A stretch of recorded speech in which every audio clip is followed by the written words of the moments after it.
o en caso de que el paciente se salve, no fallezca, ¿verdad? Y se tome una biopsia para ver cómo está ese corazón, ¿verdad? En nuestro país, aquí en Paraguay y así también en el Brasil, las autopsias médico-legales no cuentan muchas veces con un estudio histopatológico. Generalmente se hace un estudio más bien de lo que es la macroscopía del corazón. Muchas veces ellos no tienen para poder realizar las microscopías.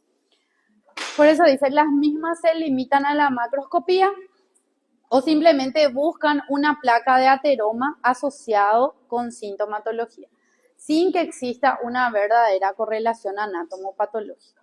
O sea, en los Estados Unidos, por ejemplo, ellos van haciendo la autopsia y van biopsiando cada parte. Cada partecita van biopsiando, ¿verdad? Y eso es lo que nos dice que aquí generalmente en la autopsia, generalmente se ve la macro y hay pocos lugares de que se ve la macro y se hace la biopsia y se ve en la lámina, ¿verdad? Eso es lo que nos quiere decir. Tenemos que hablar de tres terminologías. Primeramente, la angina de pecho, que seguramente estuvieron estudiando ustedes en fisiopatología, que es un complejo de síntomas donde tenemos el dolor precordial tipo aprieto, sofoco o puñalada, ¿verdad? Causada por la isquemia transitoria. Y tenemos una numeración de 15 segundos a 15 minutos, ¿verdad? Un tiempo, sin llegar a producir la necrosis o infarto. Y se clasifica en tres patrones, que son la angina estable, la de prismetal o variante y la inestable o progresiva. Entonces, si hablamos de la angina estable, es la forma más común, causada por reducción de la perfusión coronaria hasta un punto que se considera punto crítico, donde la causa principal es la aterosclerosis, ¿verdad? La placa de ateroma que estuvimos mencionando. Y esto puede ocurrir ante un aumento de demanda, por ejemplo, una actividad física, una excitación emocional en la persona, ¿verdad? Que lleve a lo que es la angina estable. Esto se alivia con el reposo y la nitroglicerina. Y la angina estable se asocia con las placas estables, que vamos a comparar la placa estable versus la inestable para saber cuál es la diferencia. Como ven aquí, supongamos que esto sea el vaso, ¿verdad? Y esto sea la luz del vaso que esté empujada hacia una de las periferias y veamos lo que es el núcleo lipídico y la capa fibrosa. En la inestable también vemos el núcleo lipídico, que es mucho mayor, ¿verdad? Con células inflamatorias, y la capa fibrosa mucho menor. ¿Cuál les parece que es más fácil de romperse? ¿La estable o la inestable? La inestable. ¿Por qué? Ahí tienen el motivo, ¿verdad? Ven la capa fibrosa como es gruesa en la estable y la capa lipídica es más fina. En cambio, en la inestable, que justamente es causante de la angina inestable, el núcleo lipídico, la cantidad de tejido adiposo es mayor comparando con la capa fibrosa que es menor y que es susceptible a rotura. Entonces, la angina inestable vamos a definir como un dolor que ocurre con frecuencia progresivamente a esfuerzos menores, donde el paciente, por ejemplo, refiere que anteriormente él tenía dolor si, por ejemplo, subía hasta la escalera del segundo piso, ¿verdad? Y a medida que esto va avanzando, el paciente va a referir que, por ejemplo, cada vez que él hace actividades cotidianas, como por ejemplo bañarse, peinarse, ya siente aquel dolor, ¿verdad? Por eso nos dice ahí esfuerzos cada vez menores. En la mayoría de los pacientes esto es, digamos, factible a la rotura, trombosis y embolia. Ahora, la isquemia que ocurre llega cerca de lo que es un IAM, un infarto agudo de miocardio, representa un prodromo del IAM y básicamente se le llama angina preinfarto. No sé si alguna vez ya escucharon hablar, tuvo un preinfarto. ¿Verdad? El famoso preinfarto no existe, sino que es básicamente la angina inestable. Por eso aquí nos dice, ocupa el lugar intermedio, el punto medio entre el infarto, por un lado, ¿verdad? Y el angina estable, por otro lado, el que está en el medio. Ahora la de Prismetal no es muy común, no es muy frecuente, ¿verdad? Es un patrón donde ocurren episodios anginosos, ya sea en reposo, que se debe a un espasmo de la arteria coronaria, que en el electrocardiograma se identifica como la elevación del ST, que es indicador de isquemia transmural. Aquí no guarda relación con la actividad física, con la presión arterial, sino que existe otra hipótesis que sustenta, donde dice que hay un desequilibrio entre el tono vascular con aumento del óxido nítrico y de la endotelina que hace que haya una vasoconstricción en el vaso. Y también responden a vasodilatadores y a la nitroglicerina. Si nosotros identificamos y recordamos la histología normal, por ejemplo, de la arteria coronaria, ¿cómo debe de ser la luz? La luz es amplia, tiene este aspecto redondo, ¿verdad? Y tenemos lo que es la túnica íntima, la media y la túnica adventicia. La media siempre tiene ese aspecto más grueso, ¿verdad? Ahora, si hablamos de una coronaria con aterosclerosis, ¿cómo estamos viendo la luz? La luz está estrecha, tiene una forma piramidal en esta imagen que estamos observando. La túnica media también se ve que es más gruesa. Si nosotros miramos, ¿verdad? Estas dos imágenes macroscópicas, nos dice coronaria con placa no complicada, donde se ven placas pero de aspecto lipídico. En este otro de abajo ya se ven como un aspecto de empedrado en la arteria coronaria con calcificaciones, ¿verdad? Y si nosotros miramos una biopsia de la coronaria, es básicamente la misma imagen que estuvimos viendo y que ya estuvimos viendo también en el capítulo de acúmulos intracelulares. No sé si se acuerdan de esa clase, donde hablábamos que la luz, si bien se ve estrecha y que puede provocar angina, isquemia e infarto dependiendo de la gravedad y de la cronicidad. En este caso, si nosotros vamos acercando, y esta misma imagen vimos en la clase de acúmulos, vamos a ir identificando primeramente estas estructuras que se le llaman cristales de colesterol o hendidura de colesterol.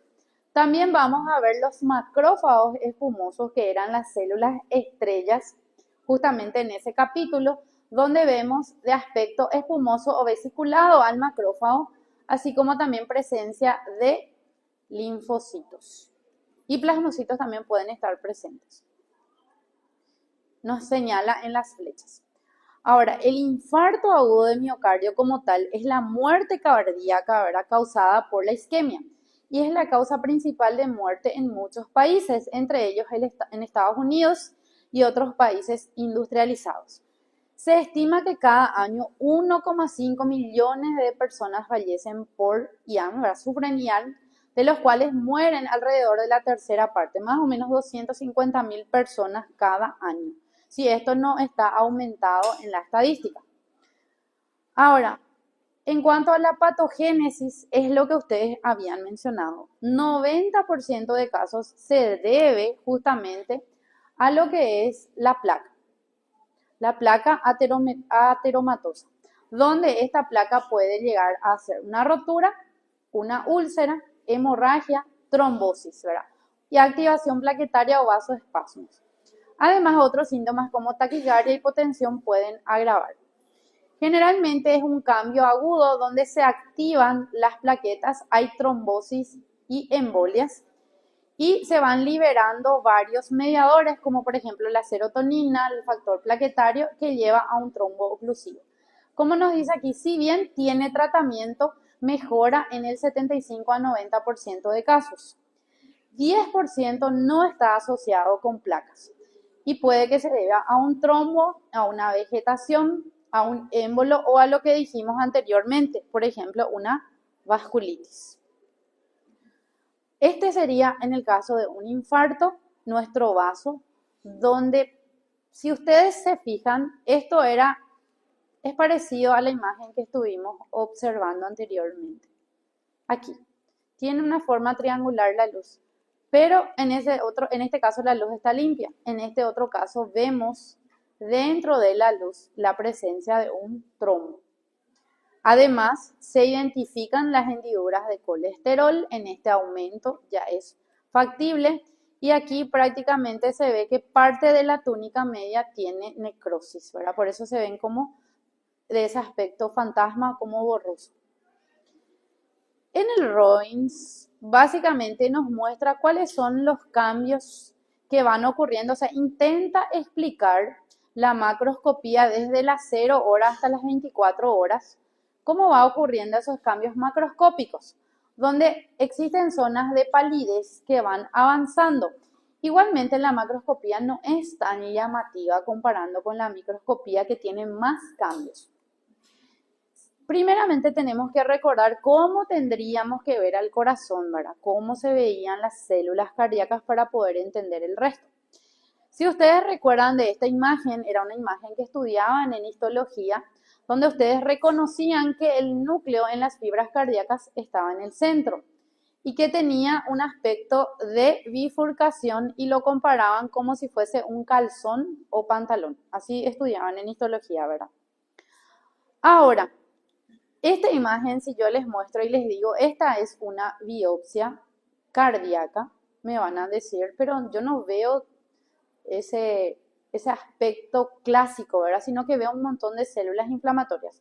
Justamente esta ya es la infiltración por neutrófilos cuando hay necrosis y restos necróticos, donde se va perdiendo prácticamente los núcleos, y estos cambios vamos a ir identificando por minutos. Entonces, el 90% de los infartos, como dijimos, son secundarios a una oclusión coronaria, donde existe una placa, ¿verdad? Que puede ulcerarse, romperse, etcétera, ¿verdad? La oclusión puede producir isquemia, siendo mayor el daño en el subendocardio en la microscopía. Ahora, la función miocárdica empieza a resentirse entre los 20 a 40 minutos de isquemia y puede llevar a una necrosis total pasada las 3 a 6 horas. Y depende de qué parte exactamente y de qué arteria está comprometida para muchas veces decir, ¿se salva o no se salva el paciente? Si nosotros hacemos una estadística, ¿cuál aproximadamente es el porcentaje de pacientes es más frecuente que se salven o que no se salven si sufrieron un infarto?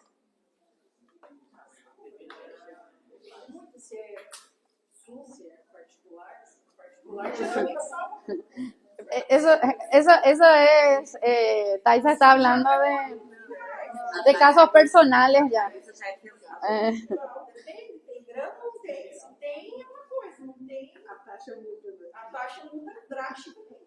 No, pero en realidad tiene razón Taisa, ¿verdad? En parte, pero hay casos que ni con todo el dinero del mundo, sí, no hay casos. Hay casos donde, por ejemplo, no sé si alguna vez ya vieron, ya escucharon hablar, pasó con algún vecino, con algún familiar, que cayó y se le llevó al hospital y no había nada que hacer y se le llevó rápido. Supongamos, se le llevó a los 10 minutos y ya no hubo nada que hacer.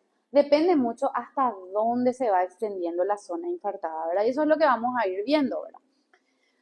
Entonces aquí justamente nos dice, depende de la localización, del tamaño, ¿verdad? De la morfología del infarto. La localización nuevamente de la severidad y de la rapidez de la obstrucción.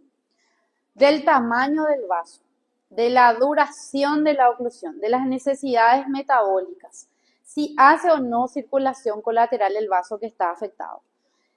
Y por supuesto, otros factores como la presión, la frecuencia cardíaca, el ritmo cardíaco del paciente. Entonces, en un infarto de miocardio existen cambios histopatológicos que vamos a ir identificando. Los cambios macroscópicos, como les dije, no es algo así muy llamativo y generalmente no ocurre siempre, ¿verdad? Con la misma característica. Sin embargo, en la microscopía, como nos dice ahí, los cambios de cuándo llamarlo daño irreversible puede ocurrir de los 20 a 40 minutos. Por eso es que hay que actuar rápido, porque si ustedes recuerdan aquellas primeras clases que dimos, donde decíamos, cuando pasa de una lesión reversible y pasa el umbral y se convierte en una lesión irreversible, llega en un punto de no retorno, donde la célula va a morir, decíamos, en las primeras clases de lesión celular, ¿verdad? Ahora, esto es el punto clave de actuar, ¿verdad? 20 a 40 minutos como máximo, ¿verdad? En algunos pacientes menos, ¿verdad? Dependiendo de la severidad. Estos ya son cambios que va ocurriendo a medida que ya avanza el infarto, ¿verdad? Por ejemplo, las fibras ondulantes empiezan a aparecer a las 1 a 3 horas en pacientes infartados. La falta de tinción con el cloruro de trifenil tetrasolio es una tinción que se usa en la macroscopía, donde prácticamente no tiñe la zona necrótica, eso ocurre en 2 a 3 horas. La histología clásica de necrosis coagulativa aparece entre las 4 a 12 horas. ¿Qué tipo de necrosis era el del corazón? ¿Era infarto rojo, infarto blanco? ¿Qué tipo era? Era infarto blanco, ¿verdad? Entonces esto ya aparece en las 4 a 12 horas y los cambios macroscópicos recién resultan evidentes después entre 12 y 24 horas. O sea, como les dije, los cambios histopatológicos son más llamativos y es lo que más se puede identificar. Entonces, esta tablita también está en el Robbins, donde nos dice que en la microscopía en las 1 a 2 horas ya empiezan a aparecer las fibras onduladas, pero en la macroscopía no hay ningún cambio. En las 4 a 12 horas inicia la necrosis de coagulación, en la macroscopía sigue sin cambios. Ahora en la microscopía en las 18 a 24 horas ya hay pignosis, que era cuando el núcleo empezaba a arrugarse como una uva pasa. Y aparecen bandas de contracción, ahí recién empieza a haber palidez en la zona infartada en la macroscopía. Ahora en las 24 a 72 horas hay pérdida total de núcleos y presencia de neutrófilos. En la macroscopía hay palidez y puede o no verse una zona hiperémica. A los 3 a 7 días hay una desintegración fibrilar y de macrófagos. En la macroscopía hay un borde hiperémico y el centro ya se ve más amarillento. A los 10 días hay fagocitosis y tejido de granulación. Y aquí existe como una zona hundida central a los 10 días. A las 7 semanas hay fibrosis en la microscopía y en la macroscopía se ve como una zona cicatricial. ¿Por qué? Porque decíamos que el corazón era un órgano donde las células que se perdían ya no se recuperaban. ¿Se acuerdan de esas primeras clases? Entonces, esta es la tinción con el cloruro de trifenil tetrasolio, donde prácticamente, como vemos, esta zona amarillenta con áreas negruzcas es la zona infartada, no tiñe, normalmente tenía que teñir de un color rojizo. Entonces, si nosotros vamos a definir la cardiopatía isquémica, es un término amplio, pero que están relacionados todas las nomenclaturas clínicas que son utilizadas. Como por ejemplo, hemos mencionado la angina estable, la angina inestable, la de Prismetal, ¿verdad? Entonces, engloba varios síndromes. Lo cierto es que existe un desequilibrio entre la irrigación de sangre, es decir, la perfusión, y las necesidades de oxígeno y nutrientes de ese corazón, ¿verdad? De ese miocardio. Clínicamente, como dijimos, engloba varios síndromes, desde lo que es una angina estable, una angina inestable, el infarto propiamente dicho, una cardiopatía isquémica con insuficiencia cardíaca o puede que el paciente tenga una muerte súbita. ¿Cómo son los tipos de infarto según la histología? Tenemos el transmural, que justamente por mala suerte es el más frecuente, ¿verdad? Donde todo el espesor de la pared del vaso está afectado. Es una complicación de una placa aterosclerótica.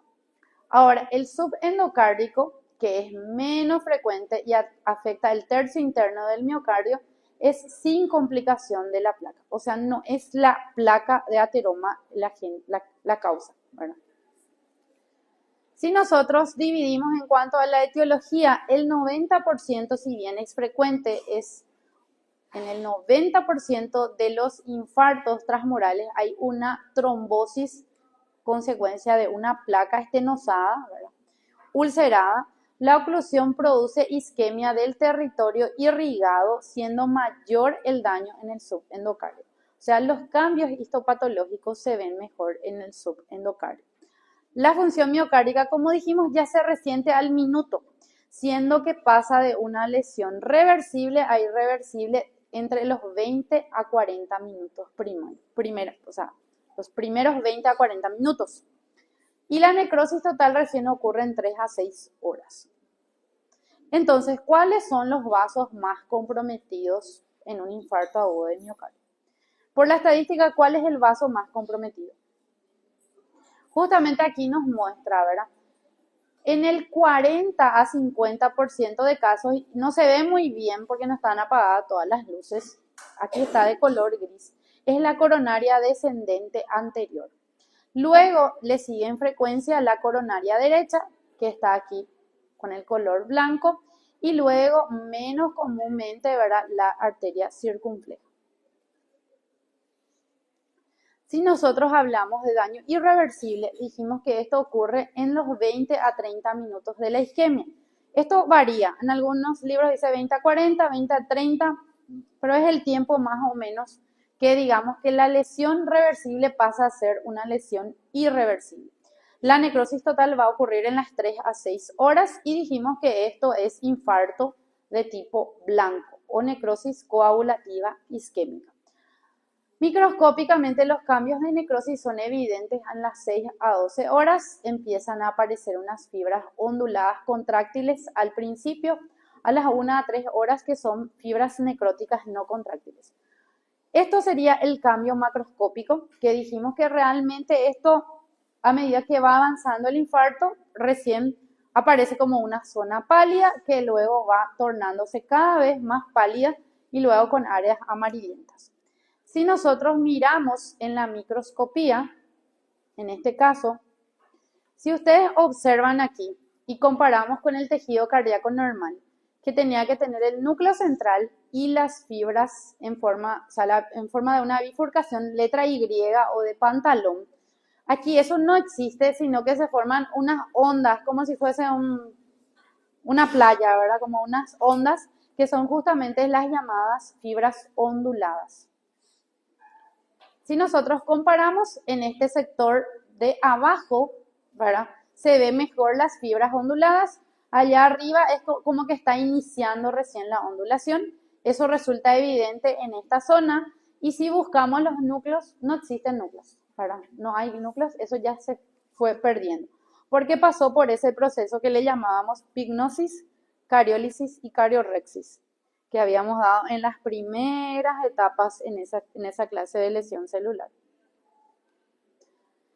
Luego ya cuando esto va avanzando, como nos dice ahí, en un día posterior, 24 horas después, si nosotros comparamos esta zona de abajo con esta zona de arriba, generalmente los miocitos se van llenando de sodio y agua y como resultado se observa una zona pálida, tanto en la macroscopía como en la microscopía. Si yo les pregunto cuál es la zona infartada, ¿esta zona de arriba o esta zona de abajo? Esta es la zona infartada y ahí tenemos que recordar nuevamente esos términos. La eosinofilia aumentaba, ¿verdad?, cuando había necrosis y se veían las células con pérdida del contorno arquitectural, de la histoarquitectura como tal, y veíamos como si fuese, digamos, fantasmas, células fantasmas, así le llamábamos. Ahora ya en las 18 a 24 horas empiezan a aparecer unas bandas que se llaman bandas de contracción. Y en 72 horas recién llegan los neutrófilos. Si nosotros observamos con el HIE toda esta zona, no vemos prácticamente núcleos, ¿verdad? Vemos contornos borrados. Las fibras cardíacas ya no tienen ese aspecto de forma de bifurcación o en pantalón, ya no se ven los núcleos, ¿verdad? Y empiezan a aparecer, no sé si llegan a ver, está marcado, unas fibras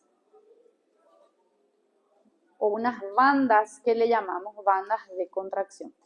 En el HIE no es tan llamativo, pero si es que hacemos una tinción con el tricrómico de Mason o de Mallory, vamos a identificar, consiguen ver estas bandas rojas que están así que le cruzan a la fibra cardíaca. Yo les marqué algunos, pero en realidad hay más. Estas son las bandas de contracción que empiezan a aparecer, que son otros cambios que nos van, digamos, diciendo en qué nivel está nuestro infarto o cuántas horas. Por eso es que si alguien infartó, se le hace una autopsia, se puede decir, el paciente está fallecido hace tantas horas, ¿verdad? Hace 24 horas o más, ¿verdad? Porque esto, cuando ya llegan los neutrófilos, esto ya significa que pasó 72 horas. Entonces, luego, cuando pasando las 72 horas, cuando aún tenemos neutrófilos, como en este caso, ya empiezan a borrarse los contornos y inicia lo que es la desintegración de las fibras necróticas. Las fibras necróticas como tal ya empiezan a borrarse por completo. Prácticamente, si nosotros miramos, aquí parecen fibras, ¿verdad? De este lado, del lado de Eduardo. Pero si miran de este lado, de Débora, este lado ya las fibras se ven así como algo totalmente borroso. Además de la desintegración de fibras, los restos necróticos son fagocitados por macrófagos. Luego de las 72 horas ya empiezan a venir los macrófagos para intentar engullir tanto restos necróticos como a los neutrófilos para poder eliminar. Y ahí se inicia el tejido de granulación si es que el paciente se salva, que es un tejido cicatricial. Entonces, si nosotros observamos aquí, ¿verdad? Prácticamente y comparamos esta fibra cardíaca con estas zonas, ¿ven las zonas más claras? Las zonas más claras son las zonas donde ocurrió el infarto. Y en esta zona es que empieza a formarse el tejido de granulación. ¿Qué era el tejido de granulación? Era un tipo de tejido conectivo que antecede a la formación de la cicatriz. En términos, digamos, histológicos, cicatriz es fibrosis, ¿verdad? Entonces, estas zonas empiezan a formarse el tejido de granulación. Este tejido de granulación se forma recién pasando los 10 días y es básicamente una proliferación de tejido conectivo donde vamos a encontrar fibras, células inflamatorias, ¿verdad? Linfocitos, neutrófilos, una mezcla de células inflamatorias intentando realizar la cicatrización y por supuesto fibroblastos. En las más de 7 semanas, ¿verdad? Ya se inicia, 7 semanas más o menos, un mes y medio, empieza a reemplazarse el tejido de granulación por tejido fibroso, ¿verdad? Como sabemos, las fibras cardíacas, las células cardíacas que se perdieron ya no existen, sino que son reemplazadas por fibrosis, que serían estas zonas que estamos marcando con las flechas amarillentas. Si nosotros miramos esta imagen, estas zonas más pálidas, más claras, serían las zonas de fibrosis. Significa que son las zonas que infartaron.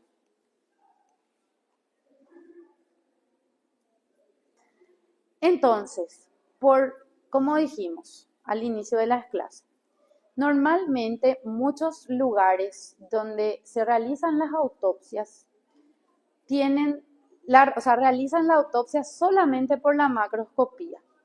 Está un forense y realiza la macroscopía. Lo ideal es que se vaya tomando muestras de biopsia de todo lo que encuentran.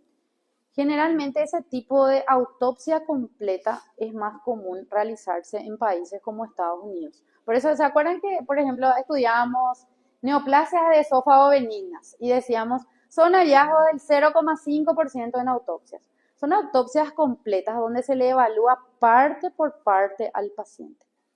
Aún así, existen lugares, por supuesto, en Brasil, aquí en Paraguay también, donde se hace una autopsia completa y se hace una autopsia macro y microscopía, donde se ve en el microscopio, que sería lo ideal, solo que es más costoso. Es mucho más costoso hacer una autopsia completa de hacer, por ejemplo, se sospecha de un infarto y solamente hacer en el corazón, ¿verdad? Ahora, los primeros cambios que ocurren, primeramente dijimos, la lesión reversible pasa a irreversible y se contradice, ¿verdad? Algunos libros dicen entre los primeros 20 a 30 minutos, otros dicen entre los primeros 20 a 40 minutos, que es el tiempo de actuar y salvar al paciente, ¿verdad? De un infarto. Ahora, los cambios histopatológicos nosotros vamos a ver a las 1 a 3 horas donde son evidentes y aparecen estas fibras que le denominamos fibras onduladas. Al un día ya es evidente la zona pálida que se identifica con la macroscopía como también con la microscopía, donde vemos un aumento de la eosinofilia, borramiento de la histoarquitectura cardíaca, que sería este caso. Luego, ya pasando las 72 horas, empiezan a llegar los neutrófilos, ¿verdad? Las células inflamatorias, y luego ya las fibras cardíacas, digamos, se van desintegrando, se van borrando, existen aún neutrófilos, pasando estas 72 horas ya llegan los macrófagos para fagocitar los restos necróticos, así como también los neutrófilos. A los 3 a 7 días aproximadamente ocurre eso, donde los macrófagos limpian por completo, ¿verdad? Los fagocitan los miocitos necróticos y vamos viendo la formación del tejido de granulación. El tejido de granulación realmente es florido y evidente a los 10 días aproximadamente del infarto y luego, si el paciente se salvó, esas células cardíacas que se perdieron, que son células permanentes, se perdieron y son reemplazadas por una cicatrización que lo conocemos como depósito de tejido fibroso por la microscopía, ¿verdad? Fibroso cicatricial. Ahora, el infarto, existen también pacientes que infartaron, se salvaron, pasaron por todo esto, pero luego terminan falleciendo por nuevas complicaciones. No sé si ya escucharon hablar. Se salvó del infarto, pasó 10 días, 15 días y fallece o pasó un mes, ¿verdad? Por eso dice, los casos no complicados que infartaron, se curaron y, digamos, se fueron a la casa 10 a 20%. No es por eso que porque infartó y aparentemente está bien, ya se salvó. Porque justamente aquí nos dicen, los casos complicados justamente son 80 a 90%. De aquellos que estaban en la terapia, pasaron a sala o salieron de alta, ¿verdad? Puede que hagan arritmias en un 75 a 90%. Puede que hagan una insuficiencia ventricular izquierda con edema pulmonar en 60% de casos. Pueden que hagan un shock cardiogénico en un 10 a 15% de casos. Puede que hagan una rotura del corazón, una rotura cardíaca en un 1 a 5% de casos. Tromboembolismos en un 15 a 40% de casos o que hagan un aneurisma ventricular, que son complicaciones que llegan a ocurrir. La mortalidad pasado, como dice ahí, el primer año del infarto. Temprana, dentro del hospital en el 10 a 15%. Dentro del primer año en un 7 a 10% y luego del primer año 3 a 4% de manera anual. O sea, si sufrió un infarto significa que debe seguir controlándose, si se salva. Y justamente aquí nos habla del síndrome de rotura cardíaca. Si ustedes miran esta imagen ya no parece un corazón, ¿verdad? El corazón está roto. Generalmente debutan como un hemopericardio o hacen lo que son los shunt izquierda-derecha, que son derivaciones. Este es un capítulo que se llama cardio, pero no van a dar conmigo. Cardio, no me acuerdo el nombre del capítulo, pero habla de los shunt, de las derivaciones arteriales. O también puede que hagan una insuficiencia valvular aguda. Como ven aquí, corazón roto, fibras papilares, o sea, las papilas se van desprendiendo. O bien, prácticamente puede que haga una fibrosis en todo lo que es el ventrículo, un aneurisma que puede llegar a ser una complicación, una dilatación en forma de sáculo o saco. Y es hasta ahí la clase de infarto agudo.